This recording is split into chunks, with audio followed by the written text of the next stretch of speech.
उसे समझो। तुम्हारे प्रश्नों का उत्तर अपने आप मिल जाएगा। याद करो उसे, याद करो उसे, याद करो उसे।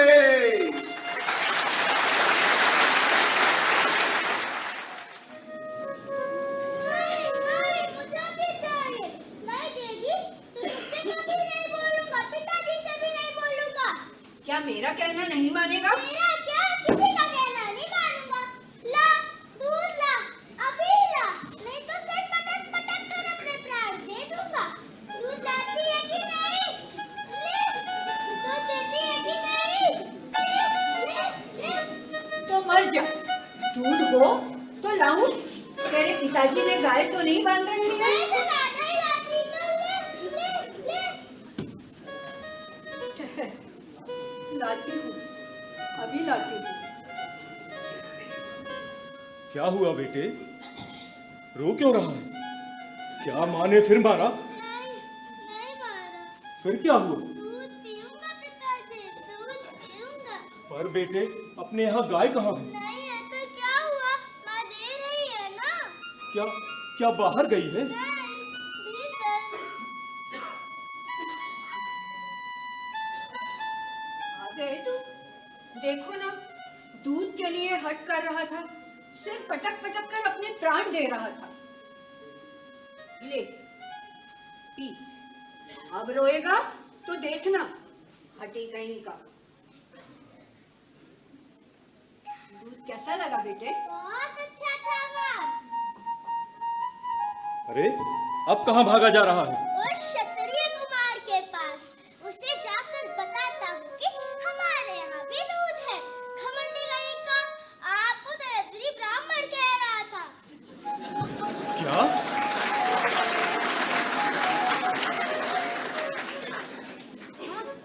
तो बताओ, द्रुपद ने क्या कहा? इतने दिनों बाद तुम्हें देखकर खुश तो बहुत हुआ होगा। पात्र मुझे दो। द्रुपद ने क्या कहा? क्या दिया? 100 से कम गायें तो दी नहीं होंगी। 100 क्यों, 1000 दी हैं, 1000। और मुद्राएं कितनी दी? क्या ऐसे ही थोड़ी विदा कर दिया होगा? मैं ना कहती थी अकड़ छोड़ दो, मानते कहाँ थे? अश्वत्थामा को तुमने क्या पिलाया? दूध, और क्या? इस पात्र में दूध था? अब झूठ जाने क्यों भी बोलती दो। हो? अब जाने भी दो। द्रुपद ने क्या कहा? तुम्हारा स्वागत किस प्रकार किया? राज सभा बुलाई होगी तुम्हारे सम्मान में। इस पात्र में क्या था? अब जाने भी दो। द्रुपद ने क्या कहा? क्या दिया? मैं पूछता हूँ, इस पात्र में क्या था? सुन सकोगे? द्रुपद के यहाँ से आने के बाद अब कोई बात भारी नहीं पड़ेगी। इस पात्र में दूध के नाम पर चावल का घोल था। क्या? उस छोटे से बच्चे के साथ छल करते हुए शर्म नहीं आई तुम्हें? शर्म करती तो अब तक सिर पटक पटक कर मर गया होता। लेकिन चावल का घोल आखिर पी कैसे लिया? पीता नहीं तो कहाँ जाता? आंचल छूटने के बाद कभी दूध पिया होता तो न जानता दूध का स्वाद। दूध के नाम पे जहर भी दे देती तो भी पी लेता। क्या सचमुच दूध नहीं पिया उसने कभी? इस बात पर अब दृष्टि पड़ी है तुम्हारी? मैं कहती तो विश्वास करते तुम। मुझे झगड़ालू स्वभाव और दरिद्री कहकर कोसते। मुझे अब भी विश्वास नहीं होता। विश्वास कैसे होगा? कभी अपने लड़के की हड्डियां गिनी है तुमने? भिक्षुक का लड़का कहलाता है वो।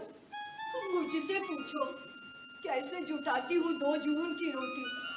इतना नारकीय जीवन नरक बनाया किसने? मैंने या तुमने? बोलते क्यों नहीं? कहाँ मर गई अगर तुम्हारी? होंगे बड़े आचार्य, पर उससे अनाज नहीं आ जाता, कपड़े नहीं आ जाते। तुम कहना क्या चाहती हो? वही जो तुम्हें द्रुपद के यहाँ बेचते वक्त कहा था।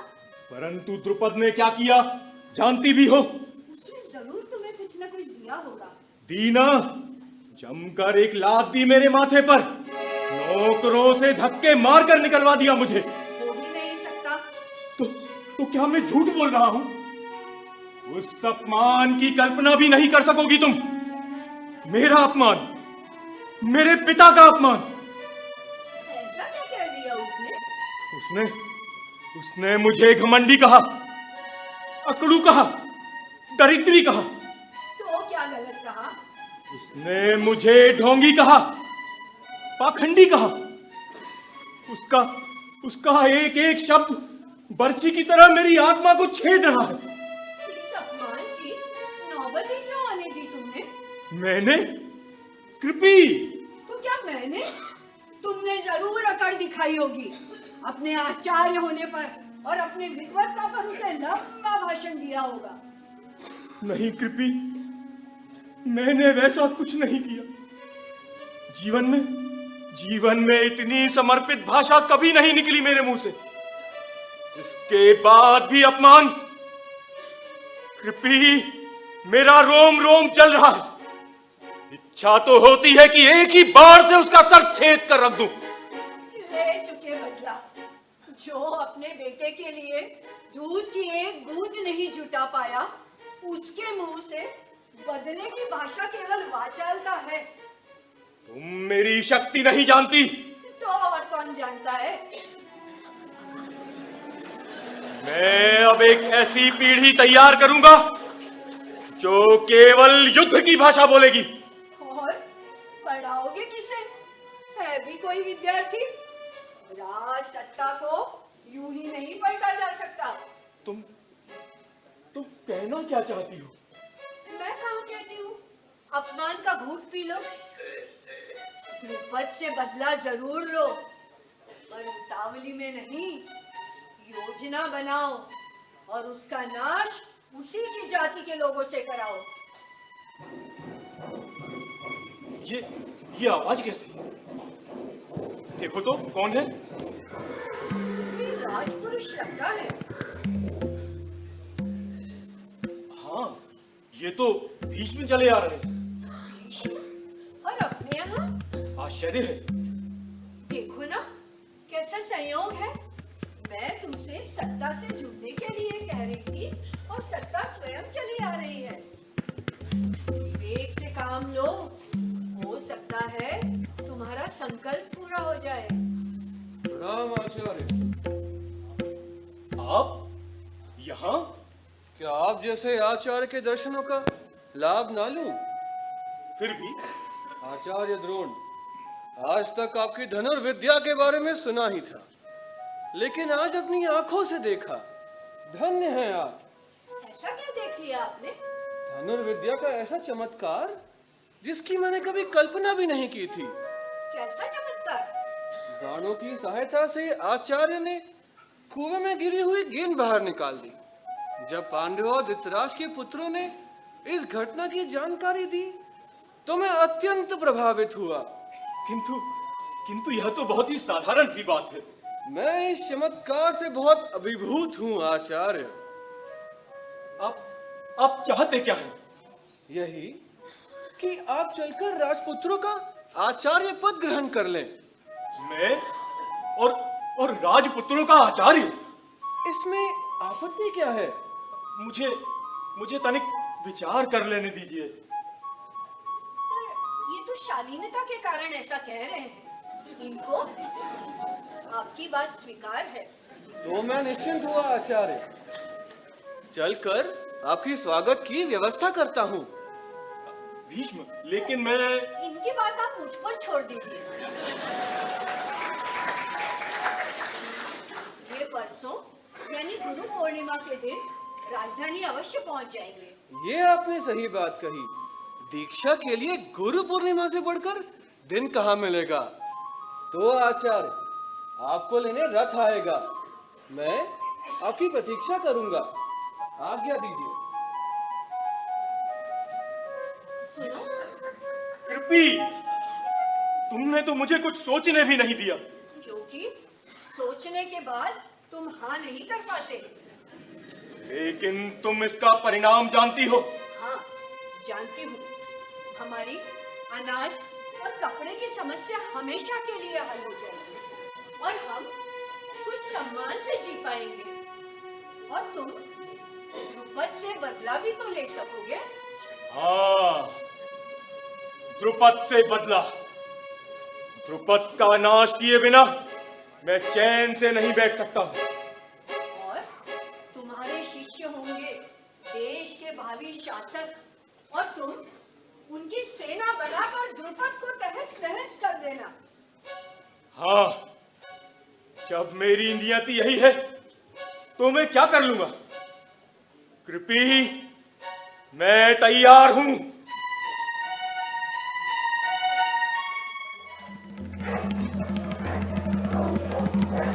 गुरुदेव, गुरुदेव वो देखिए, कुत्ते भौंकने लगे। हिरणों का झुंड देखिए उस ओर।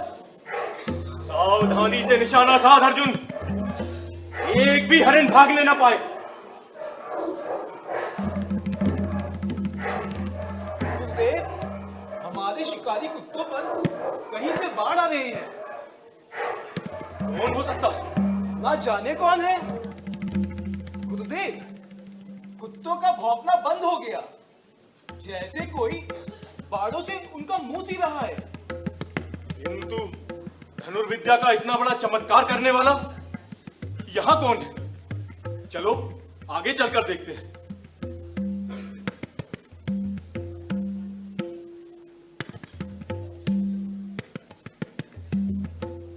कौन हो तुम?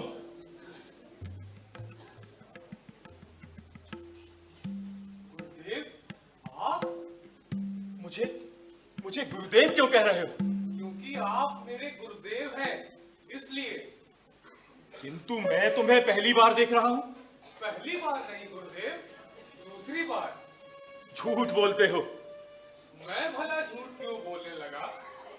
क्या 10 वर्ष पहले मैं आपसे नहीं मिला था? मैं आपका शिष्य बनना चाहता था। तब आपने मेरी प्रार्थना ठुकरा दी थी। ठीक ही किया था। जानते नहीं, शास्त्रों के अनुसार मेरी विद्या केवल ब्राह्मणों और क्षत्रियों के लिए है। लेकिन योग्यता और प्रतिभा?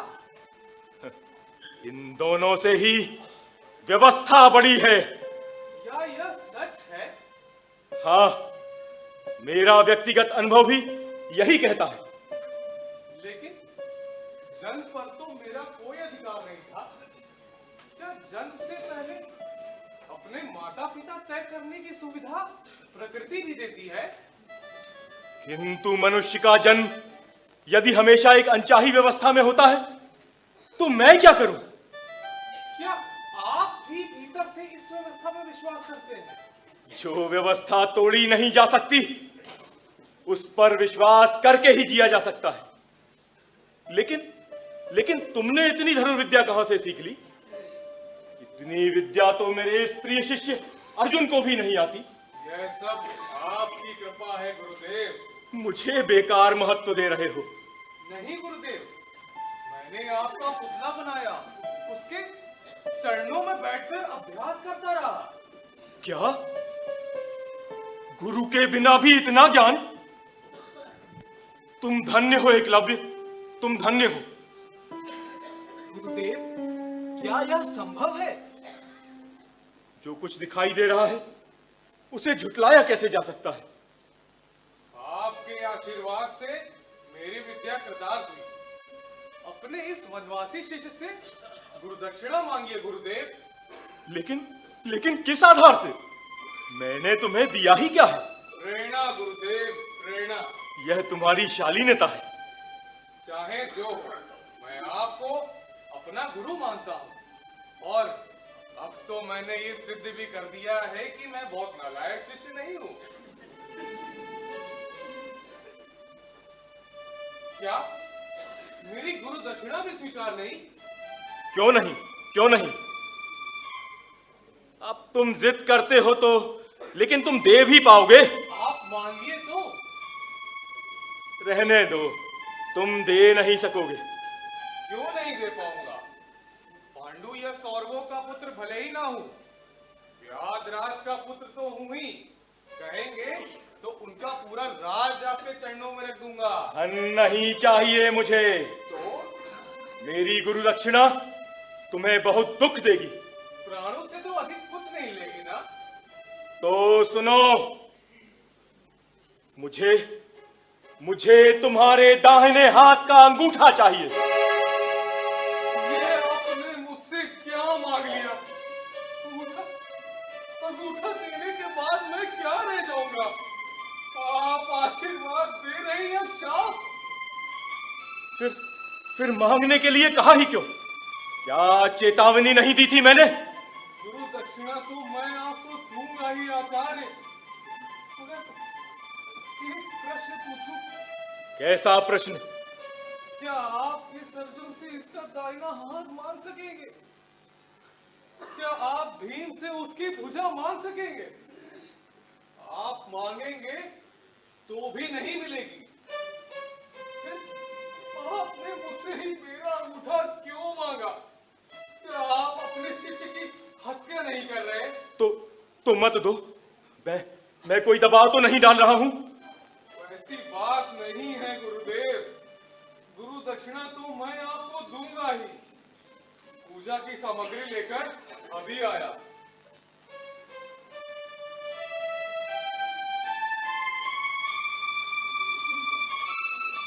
गुरुदेव, आपकी यह क्रूरता समझ में नहीं आई। क्यों? एकलव्य से अंगूठा क्यों मांगा? धर्म की व्यवस्था के लिए। जानते नहीं, शूद्रों और वनवासियों को धनुर्विद्या की शिक्षा नहीं दी जा सकती। लेकिन आपने शिक्षा दी कहां? आपको गुरु दक्षिणा देना भी क्या अपराध हो गया?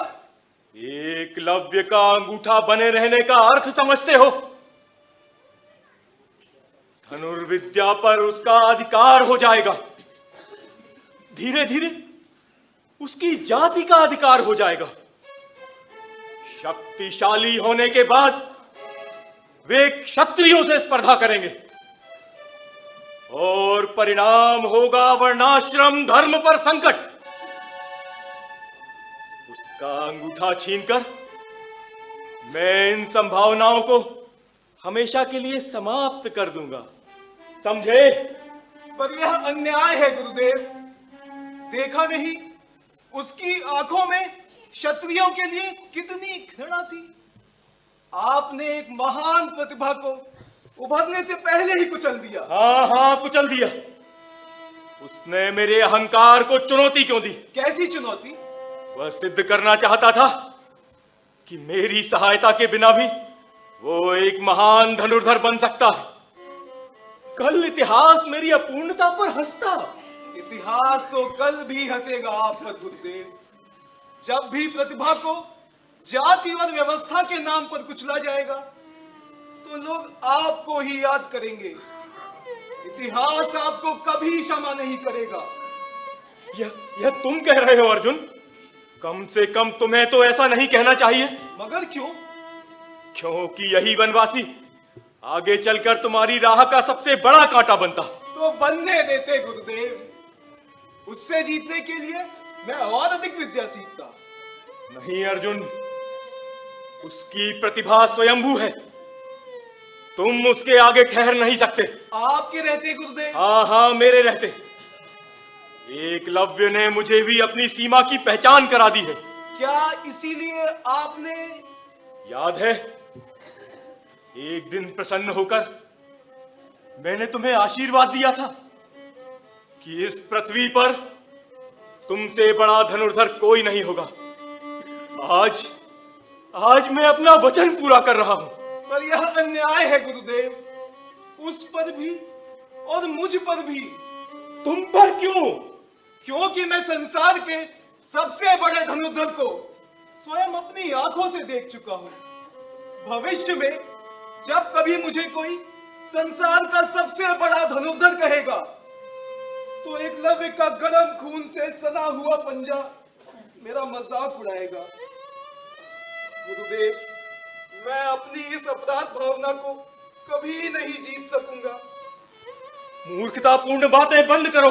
नहीं गुरुदेव, अभी भी समय है। जाइए, एकलव्य का मान कीजिए। मैं इस पाप में शामिल नहीं होना चाहता।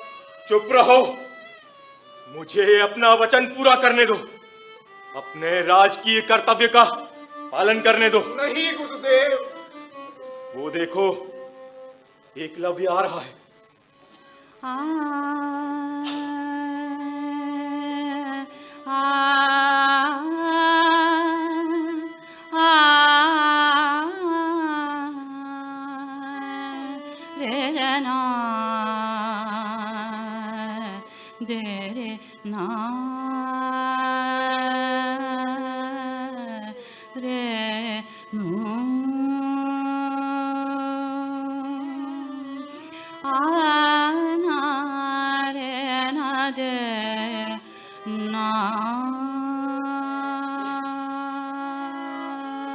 यह रही आपकी गुरुदक्षिणा गुरुदेव, यह रही आपकी गुरुदक्षिणा।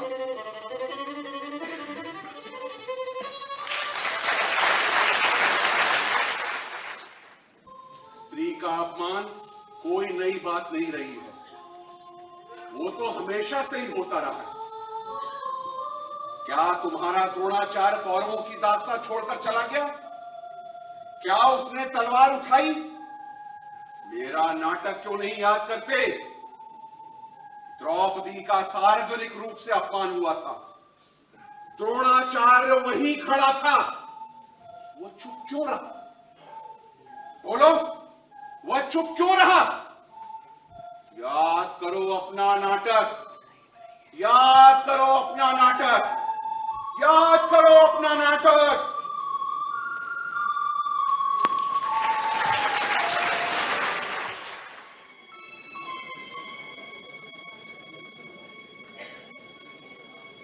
क्या सोच रहा है?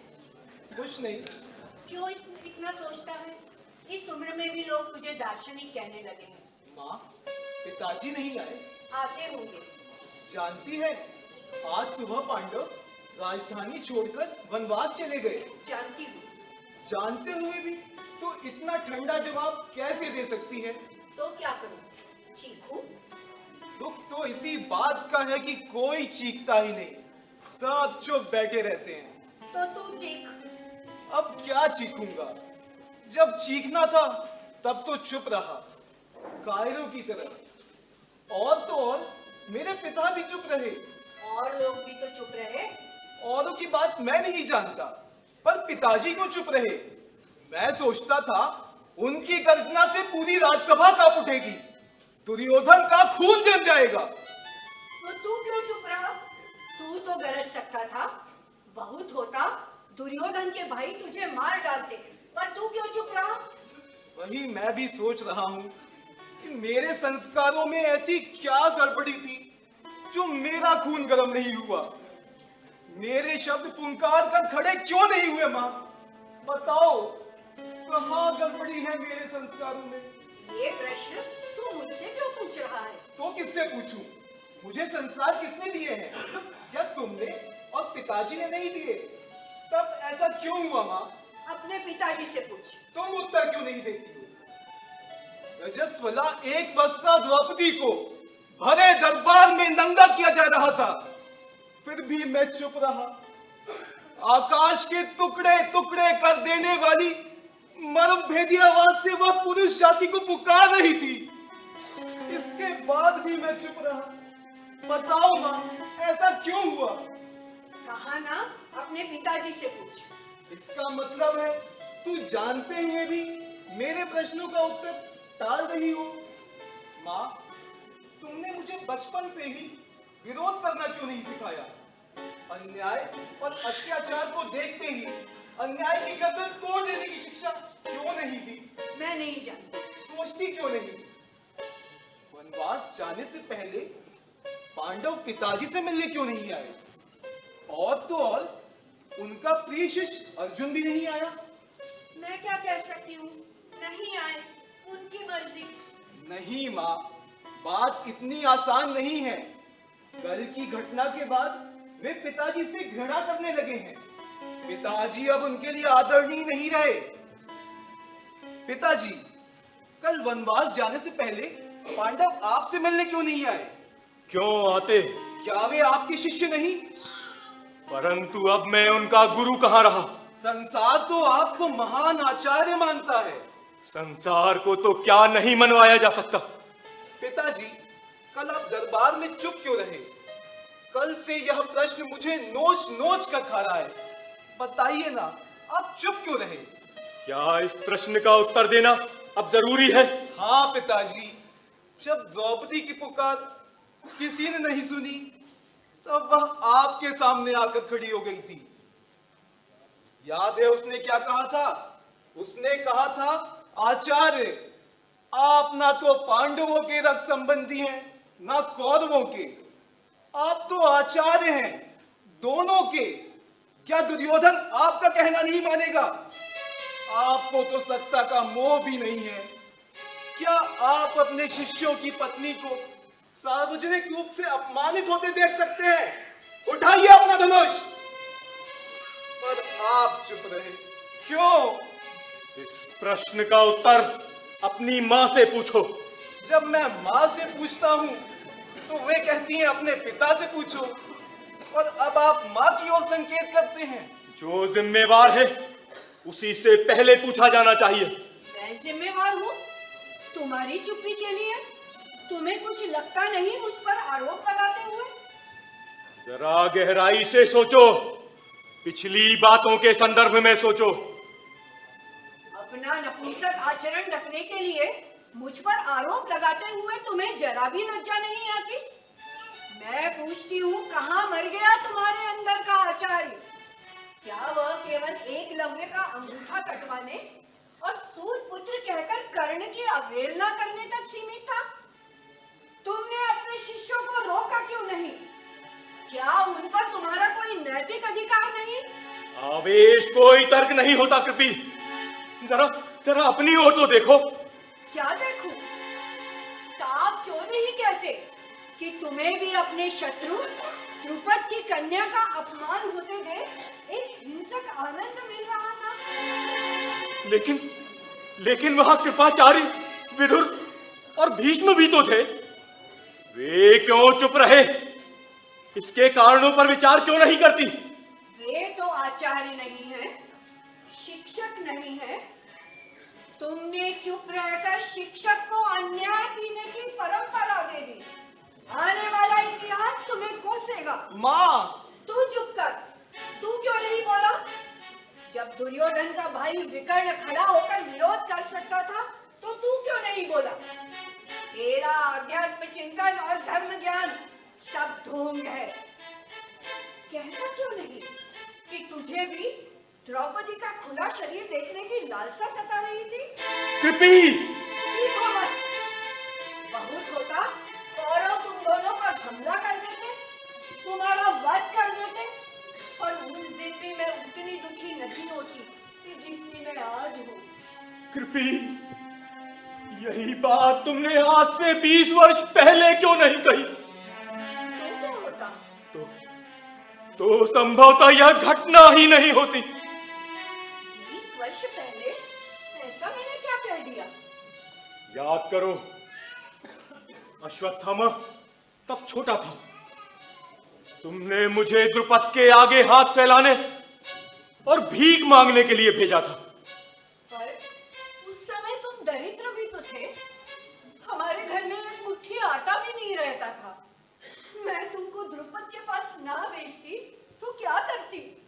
कृपी, तुमने मुझे एक क्षण चैन से नहीं रहने दिया। दिन रात तुम्हें मेरे दारिद्र्य से शिकायत थी। मेरी धनुर्विद्या पर तो अभिमान का एक शब्द नहीं कहा तुमने कभी।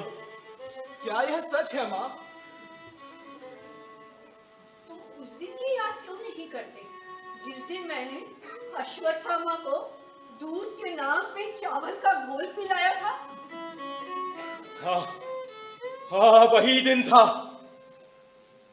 दिन था जब भूख मेरे सिद्धांत से बड़ी हो गई और प्रतिशोध ने विवेक को जीता। उस दिन तुमने मुझे भड़काया। तुमने मुझे राजकीय अन्न की दास्ता में धकेला तुम्हें अश्वत्थामा के लिए दूध चाहिए था ना? अपने लिए वस्त्र और राजकीय सम्मान। उस दिन तुमने मुझे रोका क्यों नहीं कृपी? मेरी हिचकिचाती आत्मा को शक्ति क्यों नहीं दी? क्यों मुझे सुविधा भोगी होने के लिए उकसाया?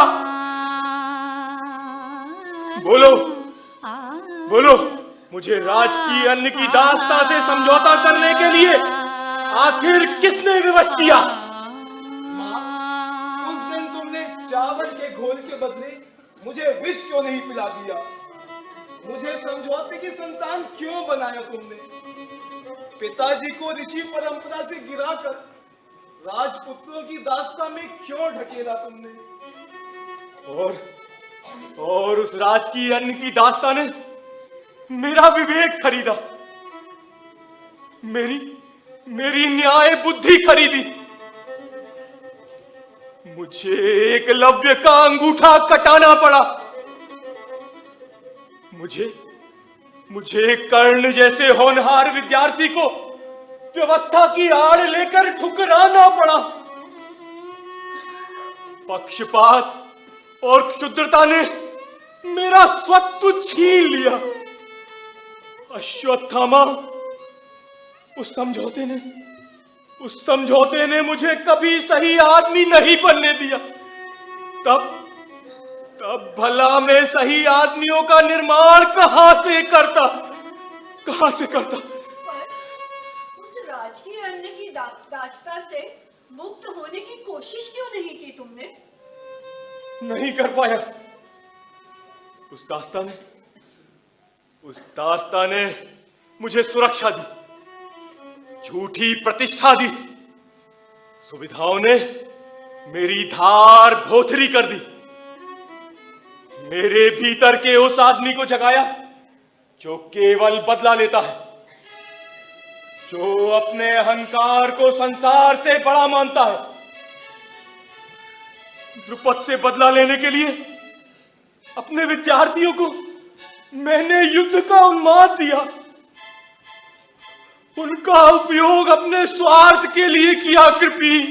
मैं हर दिन छोटा आदमी होता चला गया, छोटा आदमी। पिताजी, अब इस राजकीय दास्ता को छोड़ क्यों नहीं देते?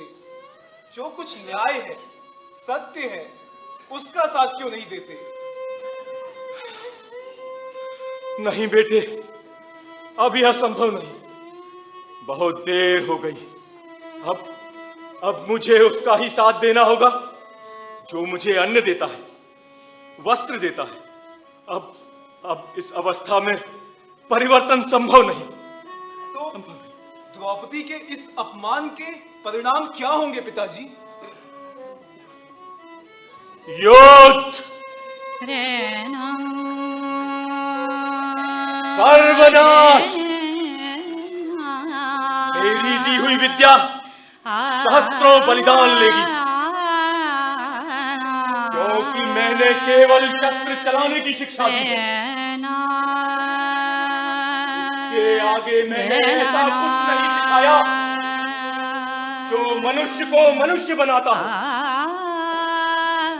अश्वत्थामा, मुझे जलता हुआ भविष्य दिखाई दे रहा है।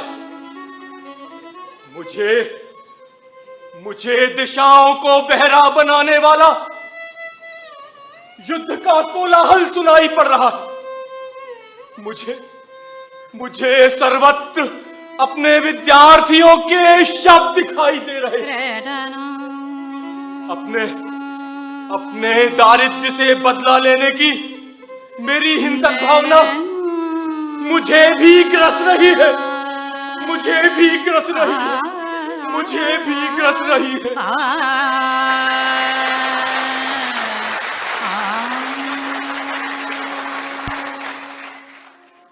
याद करो, महाभारत के युद्ध का 15वां दिन। द्रोणाचार्य स्वयं सेनापति था। घमासान युद्ध। उसने भयानक पद्माकर व्यूह की रचना की थी। वह लड़ रहा था, पांडवों की सेना पर कहर बनकर टूट पड़ा था, लेकिन इसी बीच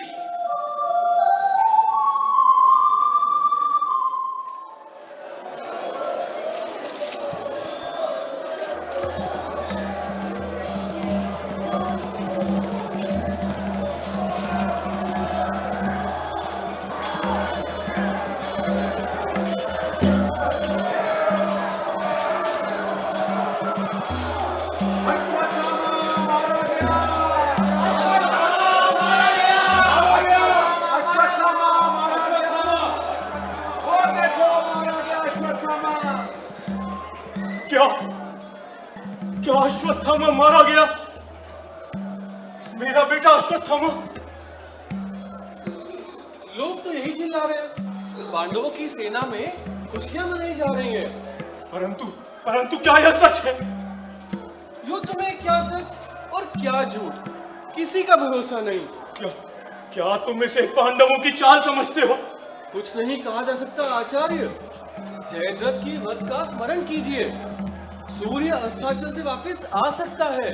मुझे मुझे क्षमा करें, मैं नहीं बता पाऊंगा। सैनिक, रुको रुको, बताओ बताओ कौन मारा गया?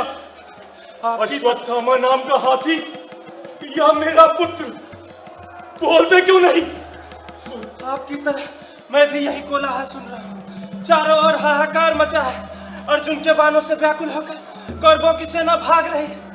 ऐसे में मैं कैसे बता सकता है कि अश्वत्थामा नाम का हाथी मरा है या फिर आपका पुत्र? मुझे क्षमा करें, मैं नहीं जानता।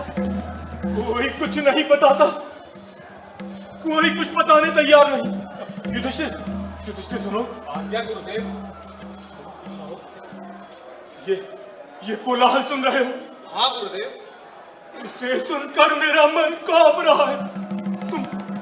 तुम सच बोलोगे ना? मैं कभी झूठ बोला गुरुदेव?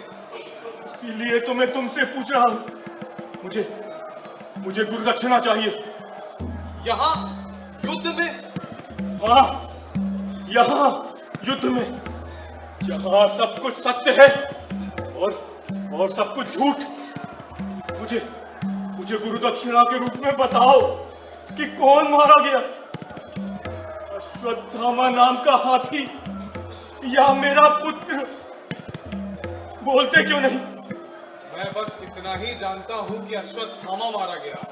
वो नर था या कुंजर? बोलो, बताओ। इस प्रश्न के उत्तर पर मेरा जीवन निर्भर करता है। जल्दी बताओ, जल्दी बताओ। अश्वत्थामा अवश्य मारा गया। वह नर था। तो मेरा पुत्र अश्वत्थामा मारा गया। अब मैं जीकर क्या करूंगा? अब मुझसे युद्ध नहीं होगा, नहीं होगा मुझसे युद्ध, नहीं होगा मुझसे युद्ध, नहीं होगा मुझसे युद्ध। खड़े खड़े क्या देख रहे हो दुष्टों? काट दो इस बूढ़े की गर्दन। ले लो अपने पिता के अपमान का बदला।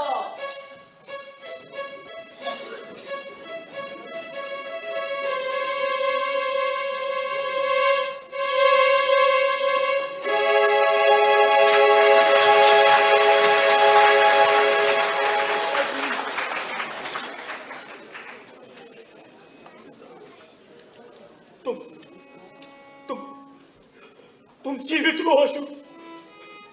तब वह धर्मराज छूट।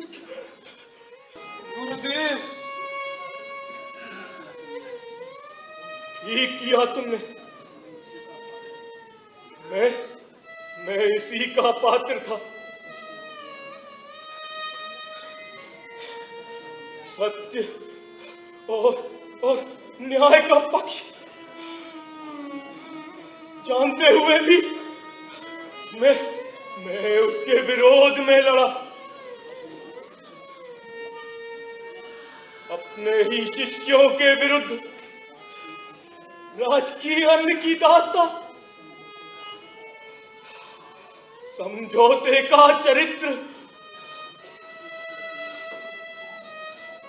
ठीक किया तुमने, युधिष्ठिर, इस समय तुम्हारा झूठ बोलना ही धर्म है। युधिष्ठिर, यदि तुम सत्य भी बोलते तो क्या इतिहास झूठ बोलता?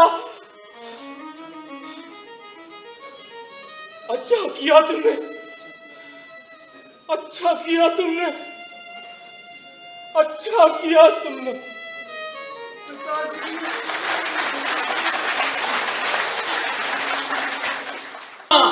तू द्रोणाचार्य है, एक और द्रोणाचार्य, एक और द्रोणाचार्य, एक और द्रोणाचार्य।